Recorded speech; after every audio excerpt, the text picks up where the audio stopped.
भारत से शिकस्त, बाबर आजम को कप्तानी, सलमान आगा नालायक, मोहम्मद रिजवान की वापसी। Senior sports analyst Mirza Iqbal Baig ने पाकिस्तानी टीम का पोस्टमार्टम कर दिया। निजी टीवी से गुफ्तगू में उन्होंने कहा कि एशिया कप में शिकस्त की सबसे बड़ी वजह नालायक कप्तान सलमान अली आगा है, जिसकी टीम में जगह नहीं बनती, उसको कप्तान बना दिया गया। जवाब दिया जाए कि टीम की सिलेक्शन कौन करता है, क्योंकि कोई चीफ सिलेक्टर तो है ही नहीं। एशिया कप के लिए जो टीम भेजी गई उसमें 5 ओपनर थे, कोई टीम कॉम्बिनेशन था ही नहीं। कप्तान की ज़हनियत का अंदाजा लगाएं कि जिस बॉलर मोहम्मद नवाज ने ट्राई सीरीज में 10 विकेटें ली, उससे पूरे एशिया कप में सिर्फ 12 ओवर कराए। मिर्जा इकबाल बेग ने कहा कि सलमान अली आगा की स्ट्रेटजी बड़ी ही मायूस कुन थी।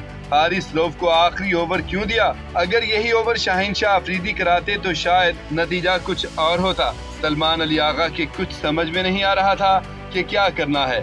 सवाल है कि क्या पाकिस्तानी टीम का कप्तान फिर बदलेगा और म्यूजिकल चेयर का खेल फिर शुरू हो जाएगा। शाहीन शाह अफरीदी, बाबर आजम, मोहम्मद रिजवान, पाकिस्तानी टीम की क़यादत कौन करेगा? मिर्जा इकबाल बेग ने कहा कि अब इन अक्लमंदों को सोचना चाहिए जिन्होंने बाबर आजम और मोहम्मद रिजवान को कम स्ट्राइक रेट की वजह से टीम से ड्रॉप किया था। टीम की सिलेक्शन कमेटी का कोई सरबराह ही नहीं है, यानी कोई जवाबदेह है ही नहीं। मोहम्मद हारिस और सलमान अली आगा को पर्ची नहीं कह सकते, लेकिन उनकी कारकर्दगी में तसलसल नहीं है। मेरे ख्याल में बड़ी तब्दीलियों की जरूरत आ चुकी है।